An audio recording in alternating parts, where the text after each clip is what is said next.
Hello, good evening. Thanks for being with us tonight here on The Hill. I'm Blake Berman. This is The Hill on NewsNation. President Trump at the Kennedy Center, playing a bit of MC, you could say, while the president says he plans to host its next major event. This comes, by the way, as we were just talking about, as he's also calling in the National Guard. His crime crackdown, as he calls it, continuing in the nation's capital. But how long will Congress actually allow that to happen? Well, if it's a national emergency, we can do it without Congress, but we expect to be to Congress before Congress very quickly. Also tonight, is it game, set, match for Zoran Mamdani in New York City? There are new numbers out tonight, and we are breaking them down with Scott Traynor from Decision Desk HQ.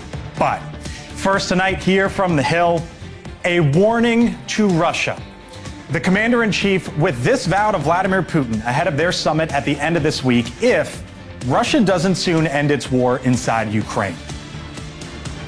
I don't have to say there will be very severe consequences. There's a very good chance that we're going to have a second meeting, which will be more productive than the first, because the first is I'm going to find out where we are and what we're doing.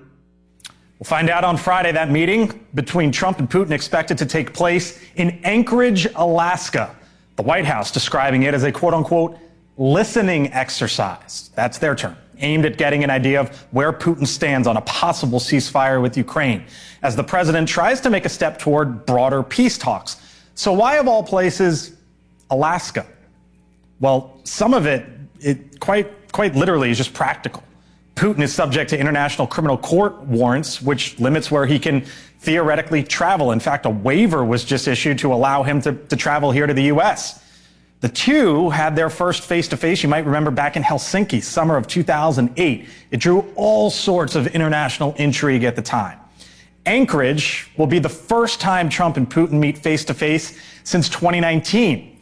They met at the G20 summit there at one point in time in Japan. Now, here in the second term, Trump and Putin have spoken by phone several times. But there's more history here. This is not the first time our country has held a summit on U.S. soil with the Russian leader. Back in 2003, for example, George W. Bush meeting with Putin, Camp David. 1988, New York, Lady Liberty, there in the background. Reagan and Gorbachev. But a key player will not be in the last frontier on Friday. The Ukrainian President Vladimir Zelensky. He was in Berlin today talking with European leaders, where he also had a virtual meeting with Trump. Zelensky saying he hopes the main focus of the meeting will remain on a ceasefire, but also thinks, in his words, that Putin is bluffing. Putin definitely does not want peace. He wants to occupy our country, and we all understand that very well. Putin cannot fool anyone. So on the other side of the pond, European leaders weighing in as well, echoing the sentiment that Ukraine must be part of any meaningful negotiation. The president suggesting earlier this week that peace might require mutual concessions, including territorial swaps. But Ukraine is making it clear that they will not give up any territory or land. Mick Mulvaney with me here on The Hill in a moment, but we start tonight with the ranking member of the House Armed Services Committee. He is Congressman Adam Smith, back with us once again. Congressman, it is always nice to see you. Your summer recess, I appreciate you taking out the time to be with us tonight. As I sort of lay some of it, not all of it out there, obviously, that is some of the backdrop. And I wonder, from your perch at the House Armed Services Committee, what your expectations are going into this. Well, I don't think a lot's going to come out of it. I think President Trump has really sort of lowballed expectations in recent days. His conversations with Zelensky and with Europe sort of show that.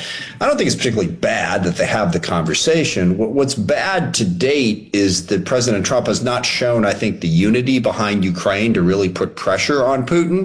I think some of the things they said, obviously, early in the Trump administration that sort of tried to blame the war on Ukraine, undermined Zelensky, undermined them, emboldened Putin. So I'm hoping we're reversing course on that now and putting pressure on Putin. President Trump has threatened sanctions against Russia before, has not done anything along those lines. I think we need to make clear to President Putin the U.S. is with Ukraine, and we're with our 53-nation alliance that is standing with Ukraine as well. Go ahead. Do you think those sanctions are coming? Because that's sort of what the president is holding over Putin, saying, if this doesn't wrap up at some point in the near future here, these sort of secondary tariffs that could devastate the Russian economy would be coming? It's really hard to say because there's been a big shift in the Trump administration position. You saw those first few months when it was, they periodically froze some assistance that we were giving Ukraine. Trump attempted to distance us from the European allies who were fighting with us. It was all positive signals for Putin. And then just in the last month and a half, as it dawned on President Trump that President Putin is not actually serious about peace, he's beginning to shift some of that rhetoric. So it's hard to know at this point where President Trump is going. Where he needs to go is, like I said, stand behind Ukraine, put the pressure on Putin, use sanctions if you have to force Putin to negotiate an end to this war. It's not going to happen if Putin thinks there's no pressure on him and he can just take the rest of Ukraine when he wants to. Here was Zelensky today. He said Putin definitely doesn't want peace. He wants to occupy our country, and we all understand that very well. I mentioned you're the ranking member on the House Armed Services Committee. Is that how you see it? Is that your assessment? Yes, right now, but there's one important caveat to that. If the cost appears too high, then Putin has to change his calculation. And frankly, the cost has already risen much higher than President Putin thought it was going to be over 3 years ago when he started this invasion. Remember, the plan was to take Kyiv in a matter of days, right? Not even weeks. That got stalled. Now Russia is suffering appalling casualties. Their economy is completely dependent upon the war, and that is beginning to weaken. You see inflation going up. You see the value of the ruble going down. So he is under some pressure. If that pressure gets great enough, then that's when he has to come to the table and try to negotiate a deal. And that's something that I do hope that the Trump administration now understands. So let me leave you with this. What does success look like, Congressman? Because they're gonna meet on Friday. That's the expectation. The president today even suggesting maybe a follow-up after that. There could be a meeting with the three of them at some point. But as it relates to Friday, and we're talking about success, that leads to or looks like what? Well, obviously, the ultimate success would be a ceasefire. But I don't think we should set that expectation. What success looks like is President Trump delivering the clear message that I just described. Success looks like Putin walking away from this going, whatever the Trump administration was in January, February, and March and beyond, that seemed to be giving me a green light in Ukraine, that's gone. I have to recalculate. Success looks like standing up strong against Putin's invasion of Ukraine. And that's what needs to happen at this summit. Congressman Adam Smith, ranking member, House Armed Services Committee. Hope we get to talk to you on Friday, if not some point next week as well. Appreciate the time. Thank you, sir. Happy to. Always appreciate it. Thank you. All right. With me now, someone who knows what it's like to put these summits together. Mick Mulvaney, NewsNation contributor, former Trump White House chief of staff. Hello, sir. Thanks for joining us tonight. I'm going to start here, Mick, and I don't know if it gets a chuckle out of you or not, because we had some reporting today on the president's preparation going into this. And the reporting was that he's in close contact with Rubio, Secretary of State Steve Witkoff, the Middle East envoy, and Susie Wiles, the White House chief of staff. You know what it's like for him when he goes into this. What do you make of that being his team? And what is Trump doing right now to get ready for this? No, I like the team a lot, and that makes complete sense. Trump is not going to go into this in the textbook fashion. You know, you hear stories about Barack Obama. He would sit and read memos for hours upon hours at a time before he would go into meetings like this. That's not how Trump works. Trump, I think he said earlier this week, he wants to look the guy in the eye. That's what this is about. By the way, I thought Congressman Smith said something spot on accurate, which is what does success look like? Success looks like convincing Putin that the message that he thinks he got in January, February, March is different now. It changes the trajectory of the relationship. 3 months ago, he thought he could do whatever he wanted to in Ukraine, with maybe even with Trump's blessing. And if he walks out of Alaska going, I have a problem with these Americans, that's going to be success. I'm with Adam on that. I don't think you're going to get a deal here. And I don't think Trump is going to go back to your question about prep. He's not going to go into all the details about a larger agreement. That's not the purpose of this meeting. This is the first of several if it works out. If it works out well. So you talk about wanting to look him in the eye, and there was a quote from Marco Rubio yesterday, the Secretary of State, and I'm paraphrasing here, but he said just that Trump wants to be able to look him in the face, be one-on-one inside the room with him, hear what he has to say, and that would seem, I think, logical to most folks. I had on the show yesterday Jack Barsky. He's a former KGB agent who's very open about his experiences and written about it, etc. I asked him about that Rubio quote. Mick, here's what Jack told me, and then I want to pick it up on the other side.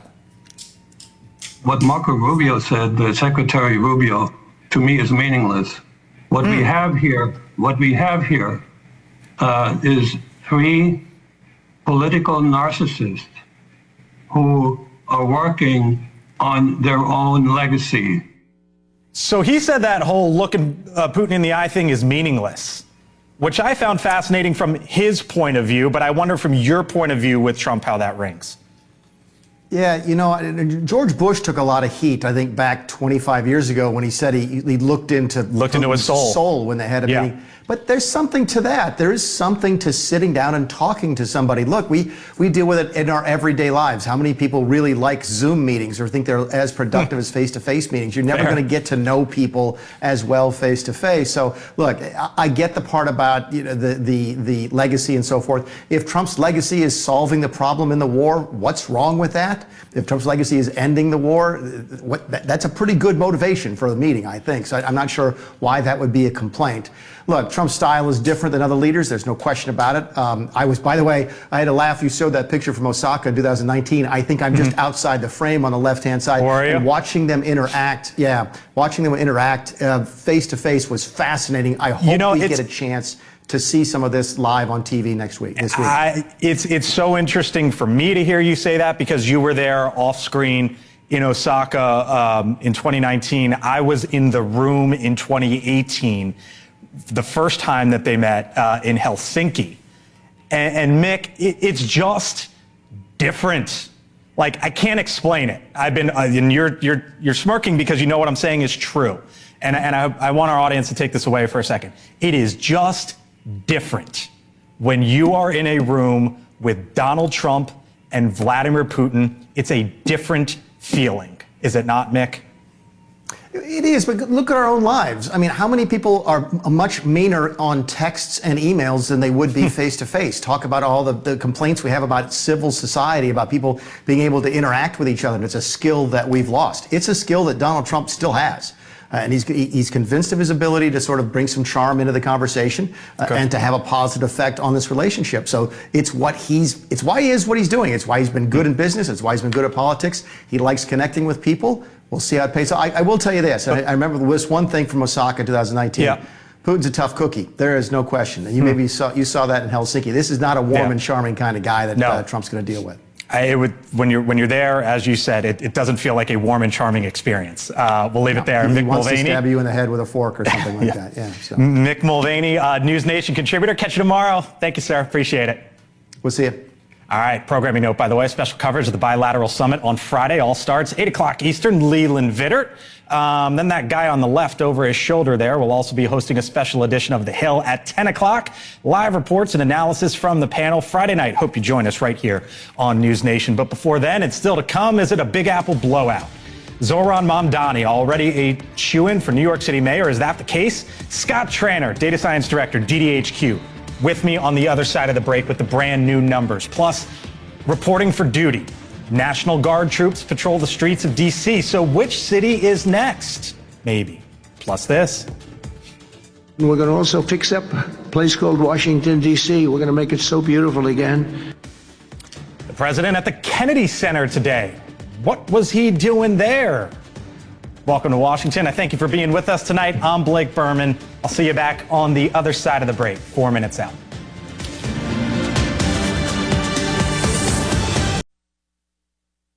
Is really, to be exact, an eternity in politics, but is it getting close to game, set, match in New York City? A new poll has Zohran Mamdani, the New York State Assemblyman, the self-proclaimed Democratic Socialist, leading his opponents, including the former governor, Andrew Cuomo, by 19 points in the mayoral race there. Scott Tranner, data science director, with our partners at DDHQ. He is the man behind the numbers, as I like to call him. With me now. Hello. How you doing? Here's why I wanted to get into this. That's the highest we've seen in this race to be the mayor of America's biggest city. And it's against the conventional wisdom, right? Remember we talked a month ago, everyone said, hey, we're going to hear about Zohran Mamdani. It's going to eat away at his poll numbers. Now, That's not eating away his poll numbers. He's getting Right. bigger. Now, you know I like averages, which we're going to show. So it's one poll. But before we get into the averages, I'm not like a math guy or anything. But if you add up the 3 on the right, it equals the 1 on the left. Yes. Scott. Which is also conventional wisdom, not shared by the 3 on the right. All right, so that's sort of where things are right now. But here's the thing: you love trends, trend up, trend down. Yeah. This is the DDHQ polling average on this race. I just showed you 44. That's a statistically significant above 39. Correct. So is that where this is heading? Yeah, look, it's headed up. I mean, we'll say this: it's August. No one's really paying attention. We haven't had a debate. But again, this race has defied my expectations. If you would have asked me, and you did ask me a month ago where this is going, I would say his poll numbers are going to go down a little bit as people understand who they are. Right. The average has only gone up a little bit. All right, so we look at the favorability ratings here, and this tells part of the story, right? And this is what we've continued to see. And we show Andrew Cuomo as he's polling second there.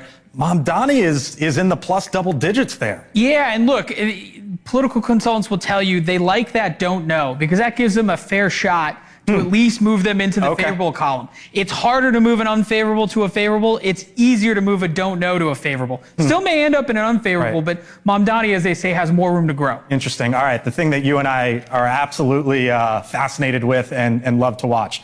Let's show Kalshi because we just showed the numbers here, right? And this is the betting markets. This is the last month. At this point, it was like a 70% chance of winning. Mamdani, Scott, now at 80%. 80%. Look, if this were a stock chart, this is where I would tell you, I think Mamdani's favored, but I think we're going to see a little bit of roller coaster, and I would expect Cuomo, he's got that team, that digital team, move up. That might be there might be some upside for Mamdani. Sorry, Cuomo. We'll leave it there. He is the man behind the numbers. Scott Trainer, Data Science Director over at DDHQ. Scott, thank you. I promise you I'm not rude. I did say goodbye to Scott. I gave him a little fist bump as I walked over, but I come over to the table here. Joined now by Ronna McDaniel, the former chair of the Republican National Committee, with us tonight. And so too is Lindsey Granger, co-host of Rising on the Hill. You witnessed I did say goodbye to Scott. You did. That's You were very polite. I saw tried the not to fist be bump. rude. Yes. Very good. Is this game, set, match? Is this over? I mean, I don't know. It feels like that. I think when you talk about the Democrats and you're looking at who's primarying Mamdani, this is like a game of who can stay the furthest away from President Trump, just because that's the name of the game that everyone's playing. And so if Cuomo now has this ties or alleged phone call by the New York Times with Trump, and if we know that Eric Adams is only in the race because President Trump made it possible for him to do so, well, then Mamdani is by far, with that charisma, the front runner. That's sort of Mamdani's game plan, is it not? Or at least in the recent days, is to tie, whether it works or not, we'll see, the others to Trump. Right, and also Epstein, which we know is the big Trump red flag that's hanging over the administration right now. And so he just tied Cuomo to him very loosely. I know that that's not, it's very like a low blow game, but he's playing in the game, playing in the sand and saying, listen, I want to meet you where you're at. If you're going to bring up my rent stabilization when I made $47,000 and still live there, but he said he's moving, then I'm going to bring up the fact that you are untrustworthy to most New Yorkers at this point. Yeah, it's getting dirty quick. Yeah. They're going low quick. There's a lot of runway, but I agree with Lindsey. And the other thing is that the polls aren't showing is energy. And I think Mamdani has a much more energetic base. It's a younger electorate. They're very enthused by his candidacy. He's really brought them out to vote in New York. And I think it's his to lose at this point. So, I mean, there is still like, I looked it up today, like 82 or 83 days, whatever the number is, just under 3 months. Is there time to close that gap? And how do you expect the others to go after him to try to do that? I think there's absolutely time to close the gap. And I think some of it may be unforced errors by the candidate. You know, you don't know what Mamdani's going to say. He hasn't been a politician. So if he gets on that debate stage and he says things that New Yorkers don't like, there's absolutely that opportunity to turn it around. And we've seen that happen. And then Cuomo, you can't ever count him out. Right. He's going to have a good turnout campaign and a digital campaign. So we'll see what happens. I do think it'll tighten. But right now, those numbers look like it's a runaway. Debate maybe in the next few weeks or so, or next month at some point in time. Is that the big one here? I also just think the big one is the reason why President Trump won. People are still looking at the economy, still looking at their wallets, still looking at what's going on with the rent in New York. And he's actually talking about those things. People largely disagree with some of his policies. Some people fall in love with some of them, but he's actually talking to moms and saying, I want to make it cheaper for you. He's talking about bringing down prices of stabilization and rents in New York. He's talking to people that can't afford to figure out how to pay their credit card debt down. And they want to hear from him and hear solutions. And Cuomo He's also talking about rent-controlled or city-owned grocery stores. He is, which out of Kansas City, rather, about one closing in the recent days if he gets on a debate and stage. $30 minimum wage. I mean, some of the promises he's making are not true. They're pipe dreams. But it does play for people who are struggling economically. All right. I'll see you both later in the show. Yes. Lindsay, Rana, thank you so much. Still to come tonight. Other side of the break, the president defending his decision to put boots on the ground in D.C. The place is going to hell, and we've got to stop it. National Guard troops here in the nation's capital. How much longer are they going to be here? And extreme makeover, the White House edition. Is that what's going on? The president putting his stamp on 1600 Pennsylvania Avenue and beyond. We'll explain when The Hill returns.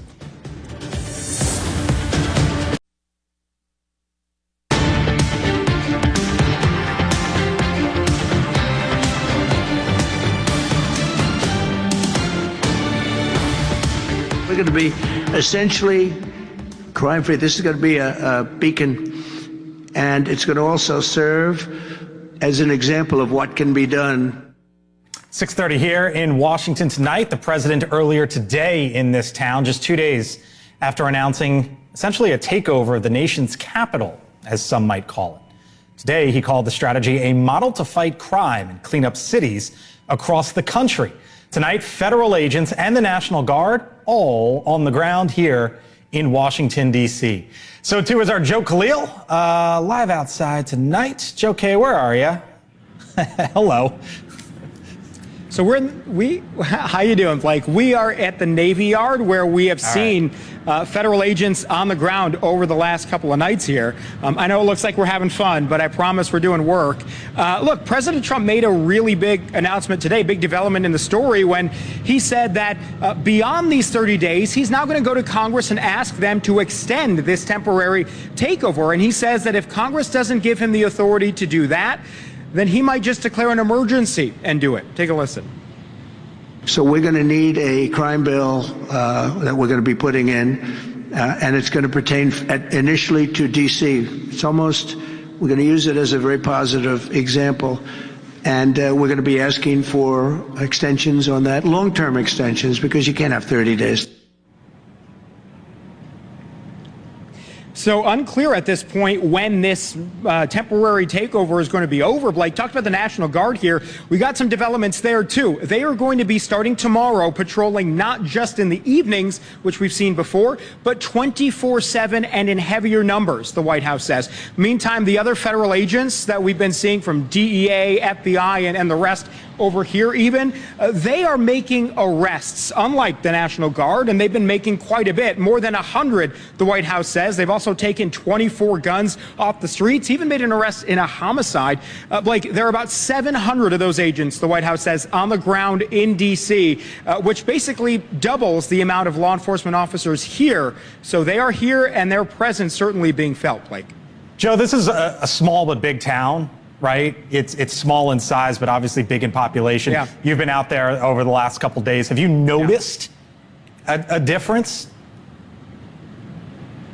Yeah, we have noticed. We were at the wharf yesterday. If you've been to the wharf, this beautiful area where bars and restaurants, and we saw DEA agents walking around. Yeah, DEA agents walking around there. Even driving here now, we saw arrests on the side of the road, and it wasn't just one police car. It was several federal agents and police making arrests on the side of the road. Again, something you wouldn't normally see. So just, walking around, you can definitely notice it. As the sun goes down, it becomes really hard to miss. Joe K, live tonight from the Navy Yard here in Washington. Joe, thank you. Appreciate it. The federal takeover. Last 30 days. To extend it, there needs to be congressional involvement.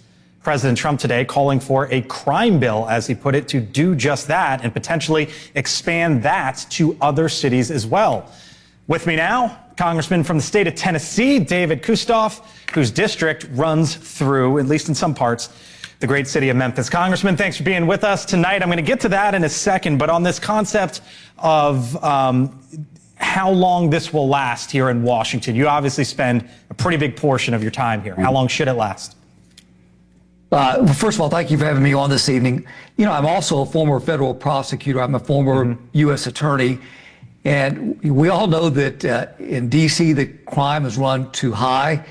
the perceptions of the people, not only who live there, but of lawmakers, and maybe very importantly, our constituents who come there, they don't feel safe. You just showed reports from the Navy Yard, which for people watching, that's an area that was redeveloped in Washington, D.C. in the last 15 or 20 years, and it was safe until it wasn't safe. And in fact, you've had two lawmakers who stayed down in the Navy Yard and were attacked by violent crime in the past couple of years. So to me, the mission is not complete until the mission is complete, until people not only feel safe because of the perception, but you rid these people of committing crimes, violent crimes in Washington, D.C. Look, the reality is the Republican Party has basically given the president everything he wants legislatively, right? You have backed his agenda. You've made it hard at some points, but you've given him what he wants. And if he keeps on coming to you for 30 days, 30 days, 30 days, are you going to back that? Yeah.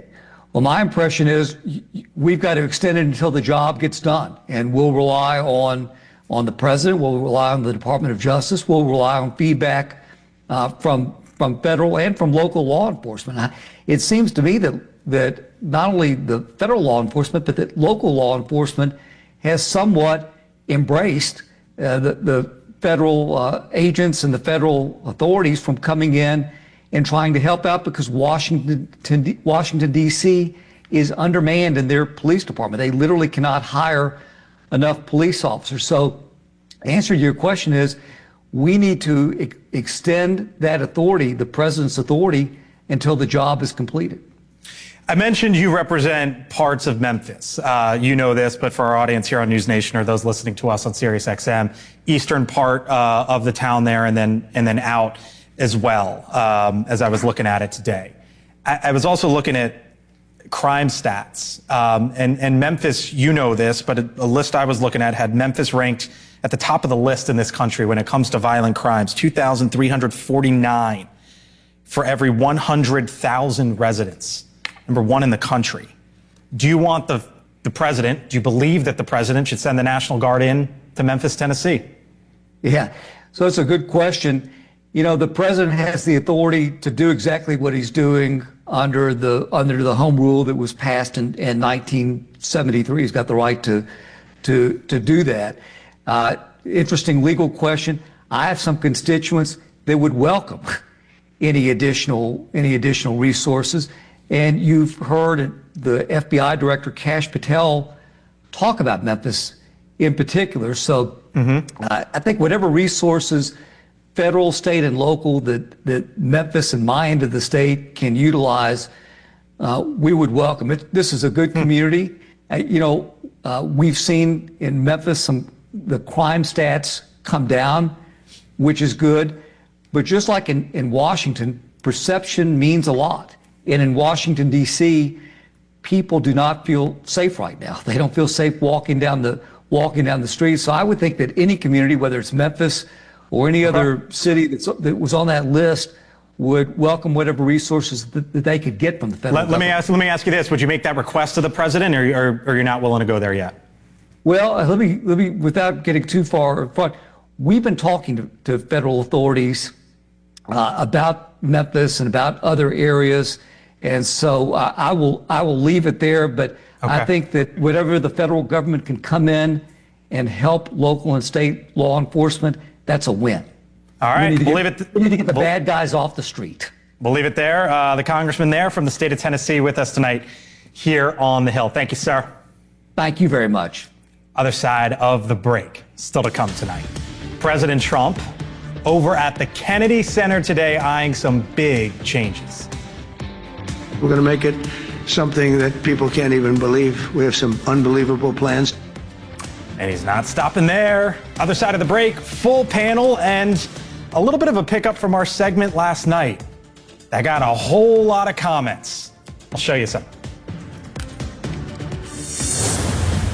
Welcome to NewsNation, where left and right come to be reasonable. He's a Republican, I'm a Democrat, but we were sent up here to represent our country. NewsNation, news with respect for all Americans. project. We're going to do something that will go rapidly, relatively inexpensively, and will make it better than it ever was, frankly. It'll be something that people are going to be very proud of. Along with, in the bigger picture, a place called Washington, D.C. The president earlier today at the Kennedy Center of all spots. Shortly after taking office, President Trump would, in essence, appoint himself the chairman of the board of the National Performing Arts Center, seemingly just one aspect of a vision that the president now has for our nation's capital going forward. A vision that also includes the White House vetting Smithsonian Institution exhibits to make sure that they are in line with how the current administration feels they should be. The reinstallation, by the way, of a statue honoring the Confederate General Albert Pike that was toppled in 2020, now headed back up. And of course, the so-called federal takeover of the city itself, the safety aspect, as the president views it. Are we looking at a new nation's capital, a place that maybe you visited in the past or plan on visiting in the future? And is this really a model going forward, as the president talks about it as well? Full panel here with me now. Dr. Nicordelai-Corte is a professor at Pepperdine University.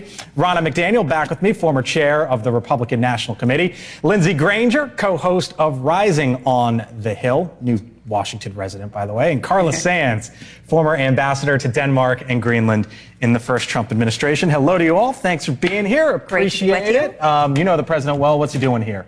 This is vintage President Trump. This is the Capitol. He wants the Capitol to shine. He wants it to be safe. He cares about the arts. The Kennedy Center has been in disrepair. He wants to make sure that the Smithsonian is showing the best of America heading into our 250th year. So these are things that President Trump does. He's bold, and it's very in line. But on the safety part, I'm going to say, Blake, as somebody who's been here a lot, it doesn't feel safe. Well, I'm going to get to the safety in a second, but on the first part of sort of like the cultural things, you can make the argument, do this, take it on, go forward. But are you surprised that he did it right out the gate? No, I'm not surprised. I mean, he's been waiting 4 years on the wings and preparing. And so he was ready to come in. He knew those first 4 years, what they were like, and he came in with an agenda of what he wanted to do when he came here. But I do think he wants our nation's capital to shine. He wants people to come here and say, look at the Kennedy Center, look at the city, it's safe. It's a place that I want people to come to. What's he doing here? Well, he's doing the right thing. I've been very involved with performing arts organizations in our country, and I can say that the buildings were crumbling at the Kennedy Center. We knew that 20 years ago. They didn't fix it. We knew that it was not showing the America spirit. We saw the rainbow flag, not the American flag. Now we see red, white, and blue when we drive by. And he's even bringing forward, I would say, non-hating artists, like haters that aren't artists that are not hateful. And I think that's wonderful to think about going to the Kennedy Center and the artists are respectful of our country and the honor that they're receiving and not trying to preach like at the Academy Give Awards. me the view from the other side. Gladys Knight, Dionne Warwick, they've been honored at the Kennedy Center. There is not a hate-filled word coming out of their mouth.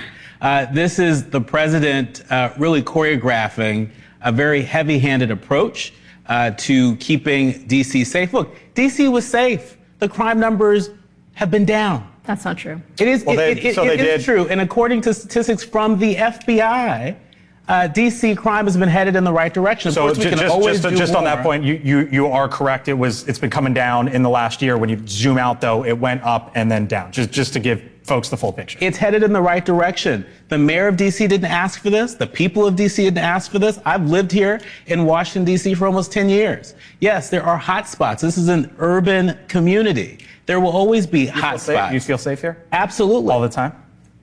Do you feel safe everywhere all the time? It has felt different here in the last few years, I will say. I mean, as a black man, I don't feel safe everywhere I go. Okay.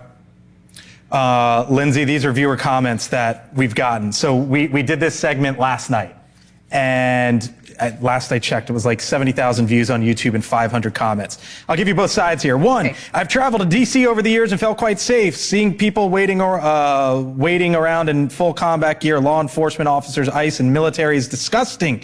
Expect to see more folks carrying weapons openly. State of emergency is being fabricated by the current regime to expand control and seize power. Other side, President Trump, or the job of the government is to keep the streets safe. If there are no consequences, crime goes up. It is as simple as that? So I don't think there's an argument that people want a safer street, right? That's like a blanket statement I think we all can agree on. Yeah, everyone wants to be safe and have their families be safe. But I think that the part that confuses me is that this completely undermines the autonomy of local officials to effectively do their job. And part of the Republican entire standing point is that local officials should be empowered to have more autonomy and authority. And it feels very intrusive, similar to what happened in LA, or similar to bringing it up in cities like Baltimore and other places that you want to move forward and then take over federal control, when it technically was not a state of emergency by any normal standards looking at numbers. Right. And so that's the part that I am confused about why now and why this moment, because there are Republican states like Ohio, 2 major cities there, Cleveland and Toledo, that both have way higher crime rates than DC, like by far. I just pointed it out to the congressman from Memphis. His city was. So yeah, Memphis is number 1. So it's just like, if we're going to fix something and get federal involvement, why not start there? Washington, D.C., I think home rule is a failed experiment. I think that Congress should take it back over and do a better job so that we are safe. I think that also I heard that the person that was keeping the statistics for crime in Washington, D.C. was fudging the numbers and was fired. Well, that's allegedly. But you also, the head of the police union did say that they're 800 short on police officers, that their officers are overstretched, that they're doing 2 million hours in overtime. They're being denied family vacations. This was in May of this year. The head of the police union, he said it's the worst he has ever seen, the state of the police force in D.C. I have a daughter who works in D.C. I worry about it at night. I go to bed and I worry about my daughter. I worry about her walking home. Parents should be able to send their kids to the nation's capital and feel that their kids are safe. And that is what President Trump is doing. There are plenty of parents that are wringing their hands right now because they're sending their kids back to the nation's capital, but they're sending them back to a nation's capital that's been taken over by forces that have been federalized. Let's be clear, the National Guard, they're not trained in local policing. I'm worried for the students at Howard University, at George Washington, at Georgetown, right? Potentially having a negative encounter with law enforcement that's been federalized. Look at what happened in LA, where a 15-year-old disabled student was detained by ICE agents there. There was a gun drawn out on that student, as reported by the LA Times. Are you willing to give this a chance in major cities? This is unnecessary. The city of DC did not ask for this. I think Mayor Bowser's doing the best that she can to work with President Trump and federal officials. There's always been a partnership. You talk about law enforcement here. DC doesn't just have the Metropolitan Police. They have the Park Police. They have the Secret Service. There are so many different law enforcement agencies that keep the city safe. I think that communities need collaboration. And so if we're talking about targeting young kids, which are the people that maybe not all of them are criminals because they look a certain way or are outside late with no parents that make them come inside late, we can talk about having programs that help them get out of the street, like targeted youth engagement programs or housing programs for people that are homeless. So there are other solutions I think federal help can assist. A big discussion, not only in this town, but in others all across the country. Thank you all. Appreciate it. Still to come here on the Hill. Zoom out for a second.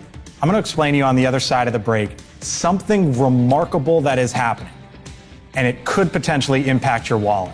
My take on the other side. And coming up on Elizabeth Vargas Reports, a major announcement from the FDA commissioner as he cracks down on a synthetic and highly addicted opioid sold in gas stations. This was a big story in the state of Florida today. Elizabeth with it in 8 minutes time. My take and what's trending on the other side of the break.